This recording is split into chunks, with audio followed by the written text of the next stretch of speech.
Hi, everybody. It's Juliet Marciano from Marciano Parent Coaching. Um, Facebook is doing this interesting thing lately. When you go push to go live, you don't actually go live right away. So you may noticing we don't get the signal that we're going live. So what you're probably noticing a lot of times now, if you watch Facebook Lives, is that there's a period of like 5 or 10 seconds where the person just sits there because they're not sure they're going live. So they don't want to start talking. But after a while, it just gets weirdly uncomfortable to be staring at this thing. Um, and thinking like there is a chance you are live and you just don't know it. So it's kind of weird for everybody watching for you just to be sitting there staring. But anyway, by now we are live for sure. And so I just want to say hello. This is Juliet Marciano from Marciano Parent Coaching. It's Thursday at 11. So that means it's time for coffee with a coach. And I'm glad that you're joining me here today. Today's kind of like a hodgepodge of things that are just popping into my head. And I hope I hit everything I want to say. And if I don't, I'll probably pop on later to remind you of some things. The first thing I want to do is check in with you. This has been going on a long time. And people are, even if you were like really doing okay and upbeat in the beginning and you thought this is a great thing, spend time with my family, we play games, we do this, we watch movies, it's getting old now. And I think for a lot of people, they're really starting to struggle. And nobody's immune. I know people who are working that are struggling, people who are home who are struggling, people who still have jobs and financial security, they're struggling, people who don't have jobs and financial security, they're struggling, people who have enough to eat, people who don't have enough to eat. And I'm not minimizing in any way the people who have, true hardship. People are sick and dying. You may be working and exposing yourself to the real risk of injury or death. You may be one of those people waiting in line for food. You may be one of those people who are now on unemployment or, looking at true financial hardship. That's hard. But the interesting thing about this kind of thing is that struggle is not like a tiered thing. It's not like you get to struggle more because you're up here suffering with all these things, and then a person down here is only struggling with one or two. They don't get to struggle. Like, struggle's a weird thing, and you don't really know why that struggle is there. It's because this is interesting. Like, just like with parenting, you bring so much of yourself to that parent relationship with your child that you're not even aware of. It's the same anytime you're encountering something in life. So if you've had a past experience with something, or somebody who's been through an experience, or you are sensitive about something, or something's triggering you, like all of that's being brought into how you're handling this challenge, and you may not even be aware of it. And so keeping that in mind, I know a lot of people are feeling a great deal of shame for struggling when they don't have it so bad, as they put it. But again, shame has no place in any of this. You're all allowed to feel, I'm including myself because I've had some challenges, we are all allowed to feel how we feel and work through it. Last night, actually, my high school alumni association is sponsoring a speaker series. And last night the talk was called "It's Okay to Not Be Okay." And that is for wherever you fall on the spectrum of what you're dealing with. It's okay to not be okay. And the one thing that really, I think, does help, whether it's being not okay with your parenting experience, not okay with your life experience, not okay with what's going on, is to find somebody or some bodies who you can be vulnerable with, you can be honest with, you can be authentic with, and you can kind of share with them, and not fear being judged or being ridiculed or being insulted or being demeaned or having your issues minimized, because everybody's issues are real to them. Everybody's issues matter to them. And so if you need help, reach out to your friends, reach out to your family, reach out to me, other coaches. If you have a therapist, reach out to your therapist. Reach out just to be part of a community. That's, the one thing that is truly helpful and yet lacking. Like, a lot of people don't know how to create that community outside of what is just a natural community for them. Like, you're not going to be doing out in the world what you normally do. You might be soon, but we don't know. But anyway, if you're not okay, reach out. I was actually struggling a little bit over the past couple of days. Like, I wasn't feeling okay. I had been doing pretty well up until now. And a lot of times people talk about, dealing with the uncertainty. And I was confused because I've actually, gotten really good at dealing with uncertainty. That's one of the key aspects that I work with parents, and the concept of mindfulness and parenting. Parenting is all uncertainty. We fool ourselves that we know how this is going to go. We have it all planned out. We're going to do this, get pregnant, have a baby. Baby, of course, will be 100% healthy, have this incredible childhood, will be as accomplished as we want them to be in whatever we want them to be accomplished in, will be a great student, a great athlete, a great musician, if that's the way we point them. All these things that we have lined up for our kids, often based on our own experiences, good or bad, or our own interests, preferences, desires, and dreams. And, the whole concept of conscious parenting is not how parenting goes, and it's not how it should go. It's not a child's responsibility to fulfill your dreams as a parent. It's not your child's responsibility to follow the path you've laid out for them. And the universe doesn't work that way anyway. So you have these dreams of this is going to happen. And guess what? It doesn't happen. And there's no way to guarantee that it will go the way you want it to go. And there's always the possibility that it will go a different way.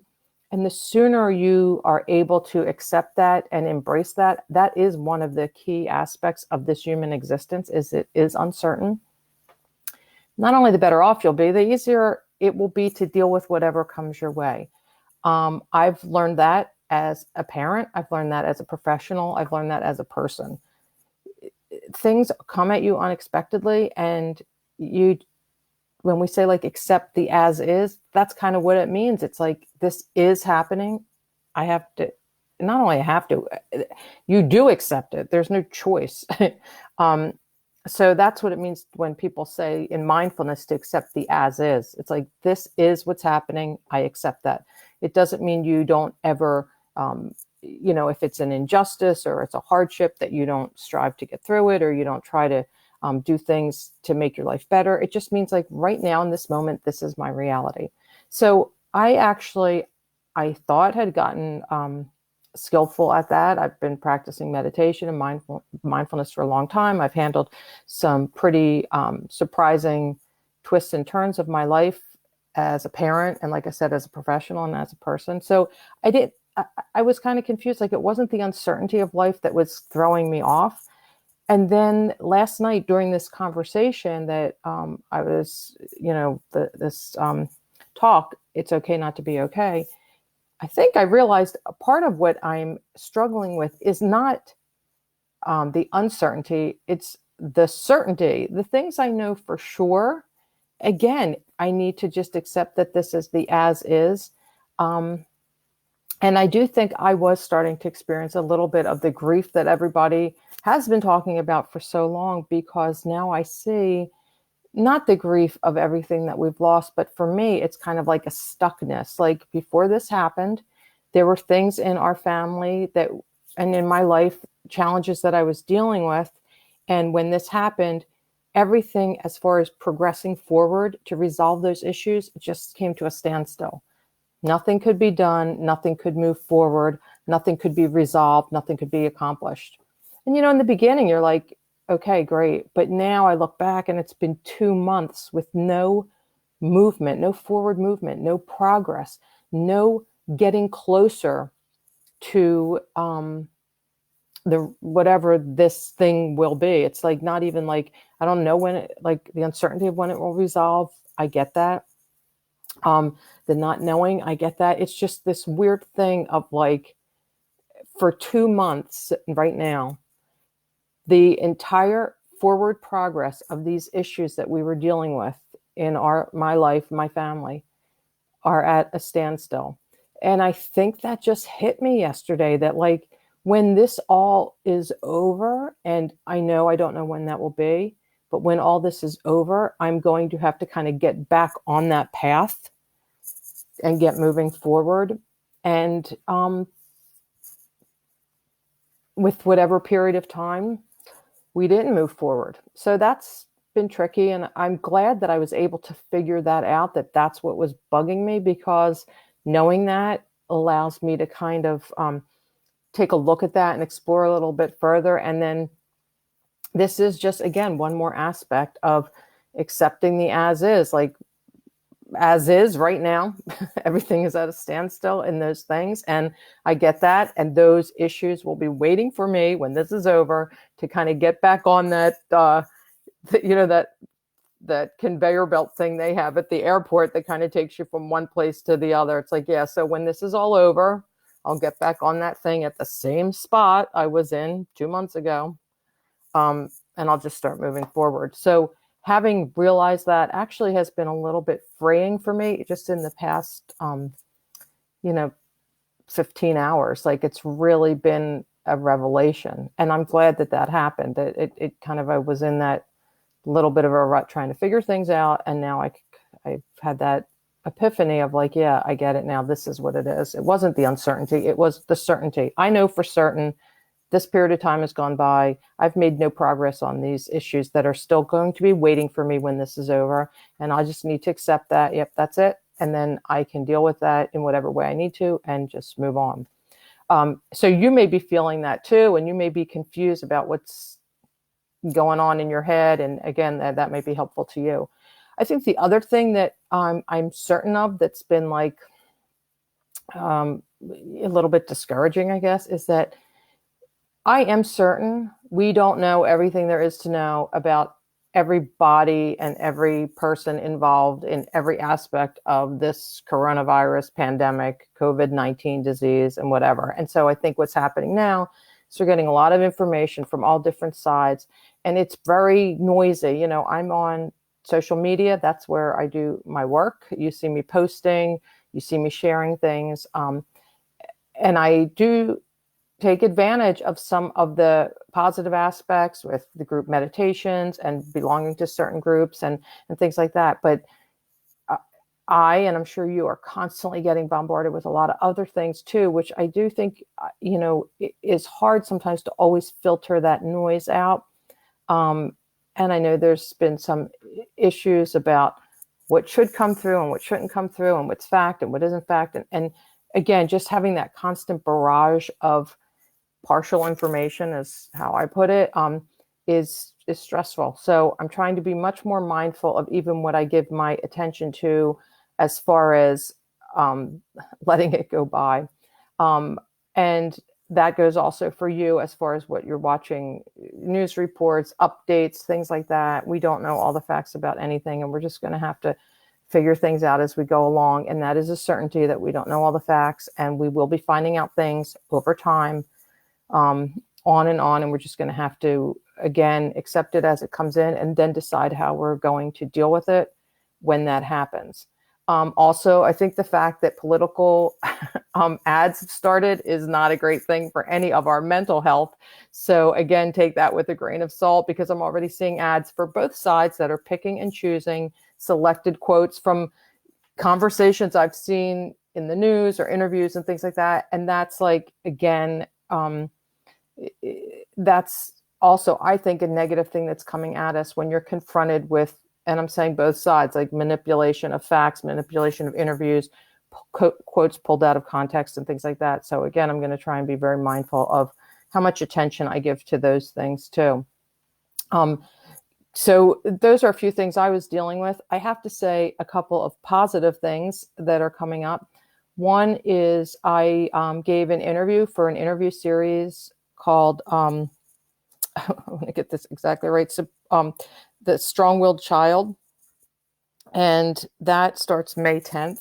And you're going to see that on my Facebook page, some information about that. And I just want to get something clear for you. So let me just look that up right away. I've done, so the speaker series called Raising Your Strong-Willed Child. I've done a couple of posts in the past week or two, I'd say, especially on the topic of labeling your kids. I'm not a big fan of labels, but I do appreciate the fact that labels do help us um, figure out how to get resources for our kids, kind of help us as a shortcut way of helping people understand things that are going on with our kids. Um, and so, I also think sometimes labels are used in a very negative way, especially for kids. And so I just want to let you know that this speaker series, um, Raising Your Strong-Willed Child, it's a positive thing.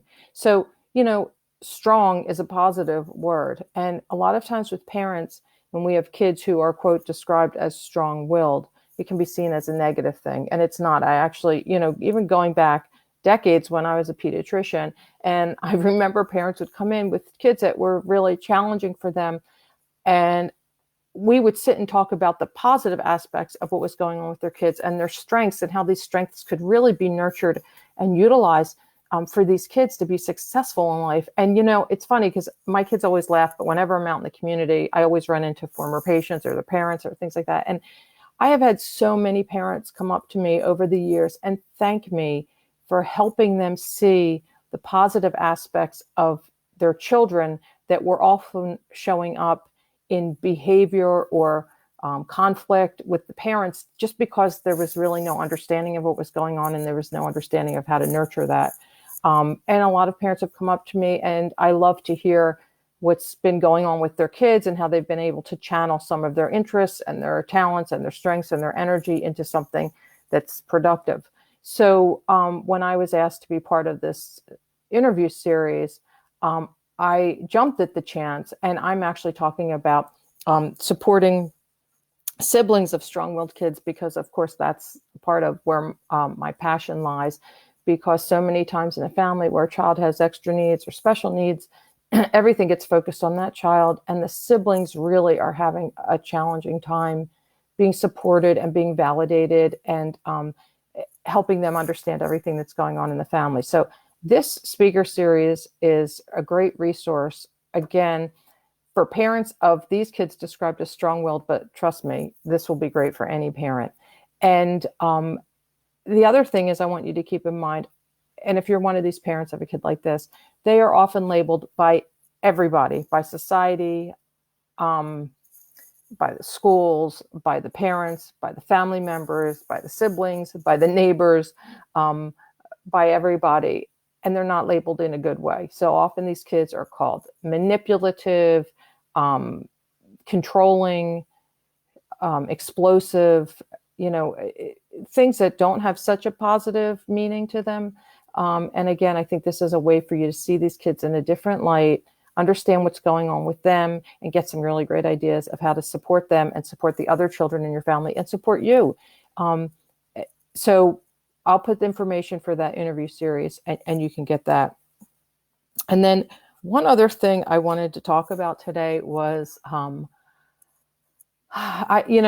like to share with people really good and interesting things that I come across. And I am a movie buff. I'm also a history buff. So these two things have to do with that. One is last night, well, I think I recorded it the other night, but there's a documentary on HBO about Natalie Wood, who you may or may not know about. Natalie Wood was a great actress, started as a child actress, very accomplished, and then passed away under, I guess, what they think are mysterious circumstances. She drowned in 1981, I think. But anyway, she was a great actress, and I really enjoyed this documentary.